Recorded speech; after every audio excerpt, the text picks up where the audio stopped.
अरे यार credit card नहीं चाहिए भाई, भाई फ्री में भी नहीं चाहिए। जब भी आप किसी क्रेडिट कार्ड वाले से बात करते होंगे तो आपका नॉर्मल रिएक्शन रहता होगा कि यार फ़ोन काट देते हैं, और अगर आप एकदम फ़ोन नहीं काटते होंगे तो पहले उसको धमकाते होंगे और उसके बाद फ़ोन काट देते होंगे। ऐसा नॉर्मली इसलिए होता है क्योंकि आप क्रेडिट कार्ड के फ़ायदे नहीं जानते, और जब आपको पता चलेगा कि आप क्रेडिट कार्ड से कमा सकते हो तो आप अगली बार शायद ये ना करो। इस पर्टिकुलर वीडियो में मैं आपको बहुत सटीक तरीके बताने वाला हूं जिससे आप क्रेडिट कार्ड यूज़ करके बहुत अच्छा पैसा कमा सकते हो। मैं आपसे रिक्वेस्ट करूंगा कि आप इस चैनल को अभी सब्सक्राइब कर लें। इससे क्या है कि मैं इस तरह का बहुत अच्छा कंटेंट जिसमें आप पैसा बना भी सकते हो और पैसे को बचा भी सकते हो, इस तरह का कंटेंट रेगुलर आपके लिए लेता हूँ, तो इस चैनल को अभी सब्सक्राइब करें। और आपसे रिक्वेस्ट है कि आप इस वीडियो के एंड तक बने रहें। उसका रीज़न क्या है कि मैं आपको एक बोनस टिप देने वाला हूँ जो आपको 20,000 रुपये पर मंथ कमाने तक का मौका दे सकता है। सबसे पहले तो क्रेडिट कार्ड्स की फॉर्म में आपको एक लोन मिल जाता है जो कि अप टू 45 डेज या 50 डेज कुछ केसेस में इंटरेस्ट फ्री होता है, तो आपको कोई ब्याज ही नहीं देना। ये मिलता कैसे है? फॉर एग्जाम्पल, आप 1 तारीख से आपकी 30 तारीख तक की बिलिंग साइकिल है। अब उसमें आप कोई भी खर्चा क्रेडिट कार्ड से करते हो तो आपको पैसा नहीं देना, बैंक आपके बिहाफ पे सारी पेमेंट्स करता जाएगा up to your credit limit. और फिर क्या है, जब महीना खत्म होगा, वो बिलिंग साइकिल खत्म होगी, तो उसके नेक्स्ट डे बैंक आपको एक बिल इशू करके दे देगा कि भैया मैंने इतने खर्चे करे और आपको ये सेटल करने हैं, और ये 15 तारीख तक आपको सेटल करने हैं। तो टेक्निकली क्या हुआ कि अगर आपने कोई खर्चा 1 तारीख को भी करा होगा, कोई खर्चा 30 तारीख को करा होगा, तो ऑन एवरेज मान लेते हैं हमने आपने सारे खर्चे 15 तारीख को करे और वो सारा का सारा पैसा आपको नेक्स्ट 15 तारीख को देना है, तो 30 दिन का आपको फ्री इंटरेस्ट फ्री लोन मिल गया। अब कोई बंदा कहे यार इसका क्या फायदा हुआ, इसका तो कोई फायदा ही नहीं है। भाई एक व्यापारी आदमी से पूछो आप, 30 दिन का उसको फ्री का वर्किंग कैपिटल मिल गया। और चलो इतनी बड़ी बड़ी बातें नहीं करते, एक छोटी सी बात कर लेते हैं। अगर आप 30 दिन बाद पैसा दे रहे हो तो आप उस पैसे को किसी भी लिक्विड फंड में डाल दो। अब नॉर्मली क्या है, 6% एक लिक्विड फंड आपको रिटर्न दे देता है, तो 0.5% भी आपको फ्री का बैठे बैठे मिलेगा। अब आपने लाख रुपए भी खर्च करा तो 0.5% आपको 500 रुपए तो बैठा बैठा मिल ही रहा है। आप खर्चा ही तो कर रहे थे, वो खर्चा वैसे भी होना ही था। और अगर हम इस तरह बात ना करें, हम बात करें हमारे एग्जाम्पल के लिए, हम एक छोटा सा बिजनेस चलाते हैं, तो हमारे पर्सनल एक्सपेंसेस भले ही लिमिटेड हो लेकिन बिजनेस एक्सपेंसेस बहुत ज़्यादा होते हैं। 15-20 लाख रुपए का अगर महीने में खर्चा कर दिया और उस पर अगर बैठा बैठा मेरे को 0.5% भी बच रहा है, तो 10,000 रुपये अगर 20 लाख पे बच भी गया तो कोई बुरा थोड़ी है, बैठे बैठे पैसा आ रहा है यार। और वैसे भी जो लोग बहुत तेज होते हैं ना, और एक्चुअल में लोग कमाते हैं, अगर कोई बंदा शार्प होता है और सेटिंग बिठा लेता है तो रोटेशन पे 5 से 10% की कमाई कर लेता है। जब आप क्रेडिट कार्ड से पे करते हैं तो आपको कुछ कैशबैक्स भी मिलते हैं। नॉर्मली ये कैशबैक्स 1 to 2% की रेंज में रहते हैं, लेकिन अगर आपने सही क्रेडिट कार्ड चूज करा है तो अप टू 5% भी आपको कैशबैक इजीली मिल सकता है। अब नॉर्मली क्या है, बंदा अपनी पहले तो नीड्स पे खर्चा करता ही करता है। भाई ग्रोसरीज आएंगी, रेंट का पैसा जाएगा, शायद कोई गाड़ी आनी है, कोई मोबाइल आनी है, वो सब पैसा देना ही देना है।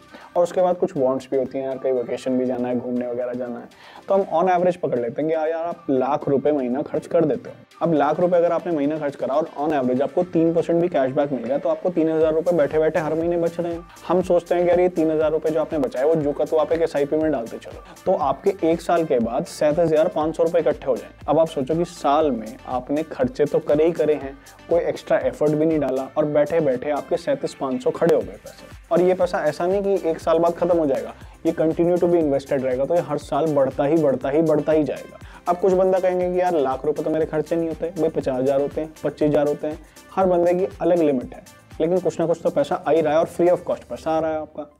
डिपेंडिंग ऑन कि आपका क्रेडिट कार्ड कौन सा है, आपको बहुत सारे रिवॉर्ड्स भी मिलते हैं। भाई कुछ कार्ड्स पे क्या है, आपको Amazon गिफ्ट कार्ड्स मिल जाएंगे, हो सकता है कुछ कार्ड्स पे आपको फ्री के मूवी टिकट्स मिल जाएं, कुछ पे हो सकता है आपको बहुत सारे माइल्स मिल जाएं। माइल्स का मतलब क्या होगा कि आप जब टिकट्स लेंगे एरोप्लेन की तो आपके माइल्स इकट्ठे होते जाएंगे, और जब आपके सर्टेन माइल्स हो जाएंगे तो आपको पता चलेगा कि यार आपके जो एरोप्लेन के टिकट्स हैं वो फ्री ऑफ कॉस्ट हो गए। या हो सकता है आपको लाउंज एक्सेस मिल जाए, कुछ केसेस में आपको इंश्योरेंस मिल जाते हैं, कुछ केसेस में बैगेज इंश्योरेंस मिलता है, कुछ में पर्सनल एक्सीडेंट इंश्योरेंस भी मिलता है, और कुछ केस में तो सिर्फ इंश्योरेंस क्रेडिट्स इकट्ठे होते हैं जो कि अगर आपको इंश्योरेंस लोगे तो उन क्रेडिट का यूज कर सकते हो।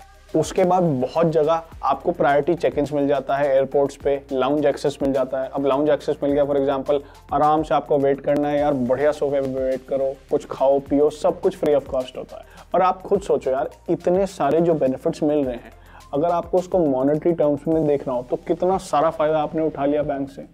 आपकी जो क्रेडिट कार्ड की पेमेंट्स होती हैं वो बहुत ज़्यादा सिक्योर होती हैं as compare to debit card या अदर मोड्स ऑफ पेमेंट। वो किस वजह से? भाई जब आप पेमेंट करते हो तो आप अपनी जेब से पैसा नहीं दे रहे हो। टेक्निकली जब मर्चेंट के पास पैसा जा रहा है तो वो बैंक के पास से जा रहा है, आप तो एंड में बिल पे ऑफ करोगे बैंक को। अब फॉर एग्जांपल आपके साथ कोई फाइनेंशियल फ्रॉड हो जाता है तो उस केस में क्या है, अगर आप विद इन 3 डेज रिपोर्ट कर देते हैं तो एक अच्छी पॉसिबिलिटी रहती है कि वो पैसा आपका वापस आ सके। उसका रीजन क्या है? भाई बीच में बैंक भी इन्वॉल्व है और बैंक जो है वो एक बहुत बड़ी पार्टी है, बहुत बड़ा फाइनेंशियल इंस्टीट्यूशन है, तो वो अपना पैसा ईजिली मरने नहीं देगा। और ये जो पैसा आता है ना आपके पास, ये चार्ज बैक की फॉर्म में आता है। क्रेडिट कार्ड्स जो होते हैं ना वो यूनिवर्सली एक्सेप्टेड होते हैं। अब फॉर एग्जांपल आप फॉरेन गए, वहाँ पे आपके डेबिट कार्ड चलेंगे ही नहीं, तो आपको कोई पेमेंट करनी है, एयरलाइंस की पेमेंट करनी है, कोई खाना है पीना है, फॉर दैट मैटर कुछ भी करना है, शॉपिंग करनी है, आपके क्रेडिट कार्ड्स यूनिवर्सली एक्सेप्टेड होते हैं। कोशिश करना कि इसलिए वीज़ा और मास्टर कार्ड लेना, वो तो हर जगह ही एक्सेप्ट हो जाते हैं। अब बात करते हैं बोनस टिप की। क्रेडिट कार्ड आपको एक अपॉर्चुनिटी देता है कि आप अपना क्रेडिट स्कोर इंप्रूव कर सको। क्रेडिट स्कोर बेसिकली क्या हो गया, एक ग्रेडिंग सिस्टम हो गया जिसमें कि आप फाइनेंशियल वर्ल्ड में अपनी गुडविल बना रहे हो कि हाँ यार मैं सॉलिड पार्टी हूँ। और बहुत सारे लोग ऐसा करते ही हैं, क्रेडिट कार्ड सिर्फ इसलिए ले लेते हैं कि यार कभी बड़ा लोन उठाना पड़ा तो चलो क्रेडिट कार्ड ले लेते हैं, थोड़ा थोड़ा पैसा खर्च करेंगे उससे और टाइम से रीपे करते रहेंगे, उससे हमारा क्रेडिट स्कोर इंप्रूव हो जाए। अच्छा, एक एग्जांपल के थ्रू पकड़ने की कोशिश करते हैं कि कितना बेनिफिट हम उठा सकते हैं, क्योंकि ये बेनिफिट एकदम देख नहीं रहा होगा कि इतना बड़ा बेनिफिट है। भाई फॉर एग्जांपल मुझे कल को घर खरीदना पड़ा, उसके लिए मैं हाउसिंग लोन लूंगा। मैं ले लेता हूँ 1 करोड़ का मैंने घर खरीदा, 25 लाख रुपए मैंने डीपी डाल दी, 75 लाख रुपए तो मेरे को लोन का उठाना ही पड़ेगा। अब जब मैं हाउसिंग लोन लेने जाऊंगा बैंक के पास तो बैंक क्या करेगा, मेरा क्रेडिट स्कोर देखेगा। मेरा क्रेडिट स्कोर अगर अच्छा हुआ तो मुझे मोटा मोटा 8% के इंटरेस्ट रेट पे लोन इजीली मिल जाएगा। तो मेरा महीने की, अगर मैं समझता हूँ कि यार 20 साल के लिए मैंने लोन पकड़ा है तो मेरे को लगभग महीने की 64,000 रुपए की किस्त देनी पड़ेगी। लेकिन ऑन दी अदर हैंड अगर यार मेरा क्रेडिट स्कोर अच्छा है ही नहीं तो बैंक मेरे को शायद लोन देते हुए झिझकेगा भी, और जब झिझकेगा तो वो इंटरेस्ट रेट मेरे को हाई चार्ज करेगा अगर देगा भी, और वो इंटरेस्ट रेट मेरे हिसाब से कम 12% तो जाएगा ही जाएगा। हो सकता है 13 भी जाए, 14 भी जाए, हो सकता है बैंक आपको देने को मना कर दे, आपको NBFCs के पास जाना पड़े, पर हम सेफर साइड में 12% पकड़ते हैं। अगर आप 12% पकड़ते हो तो आपकी जो 64,000 की किस्त थी वो 84,000 की हो जाएगी, यानी 20,000 रुपए महीने का आपका लॉस है सिर्फ आपकी गुडविल की वजह से कि फाइनेंशियल वर्ल्ड में आपकी गुडविल ही सॉलिड नहीं थी।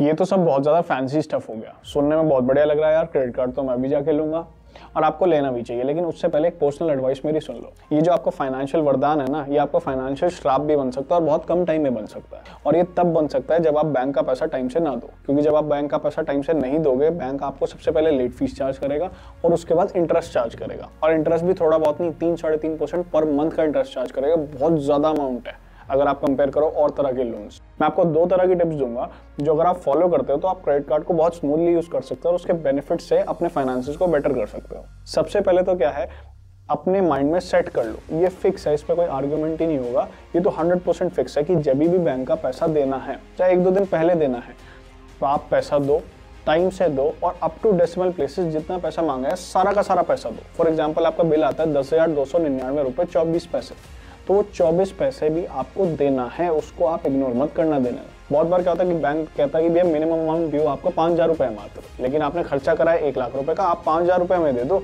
वो 5,000 भी दोगे तो हम आपका कार्ड ब्लॉक नहीं करेंगे। आप बिल्कुल भी उस झांसे में मत फंसना। वो 5,000 टेक्निकली ज़्यादातर केसेस में इंटरेस्ट चार्ज होता है, बैंक सोचता है कि यार इंटरेस्ट ले लेते हैं और इस बंदे का कार्ड चला के रखेंगे और इस तरह वो बंदा फंस जाएगा। तो मिनिमम अमाउंट ड्यू के चक्कर में बिल्कुल मत फंसना, जितना आपका बिल है उतना आप पे ऑफ करके चलना, जिससे आपको 1 रुपये भी इंटरेस्ट ना देना पड़े। उसके बाद समझने वाला पॉइंट ये है कि जब आप क्रेडिट कार्ड की पेमेंट्स करते हैं तो ऐसा नहीं होता कि यार मेरी क्रेडिट कार्ड की लिमिट फॉर एग्जांपल 5 लाख रुपए, तो 5 लाख रुपए मेरे हो गए। आपको समझना पड़ेगा कि यार नॉर्मली जो मैं सर्कमस्टांसेस में पेमेंट कर रहा था वो शायद किसी और मोड से कर रहा था, अब मैं क्रेडिट कार्ड से कर रहा हूँ, जिससे कि मेरे को कुछ बेनिफिट्स मिल जाए in the form of interest free loan और कुछ रिवॉर्ड्स, कैशबैक्स, बेनिफिट्स। उन बेनिफिट्स के लिए इधर से पे नहीं करा, उधर से पे कर दिया, लेकिन मेरी पे करने की कैपेसिटी कभी नहीं बढ़ी। मेरी औकात मान लो 50,000 रुपये महीने की थी, उतनी ही मेरी सैलरी थी, तो मैं खर्चे भी उस हिसाब से करूँगा, ना कि 5 लाख रुपए की क्रेडिट लिमिट के हिसाब से। एक बहुत पुरानी कहावत है कि भाई जितनी चद्दर होती है ना उतने ही पैर पसारने चाहिए। ऐसा ना हो कि यार आपने डबल बेड पर सो गए, वो डबल बेड किसी और का है और किस दिन उसका मूड चेंज हुआ, उसने पूरा का पूरा बेड उठा लिया और आप मुंह के बल नीचे गिरे। तो बेटर ये है कि आप नॉर्मल सर्कमस्टांसेस में जो खर्चे करते थे वही खर्चे कंटिन्यू करें आप, लेकिन सिर्फ डेबिट कार्ड की जगह क्रेडिट कार्ड से करें। उम्मीद करता हूँ कि वीडियो आपको अच्छी लगी होगी। मिलते हैं नेक्स्ट वीडियो में, अंटिल देन।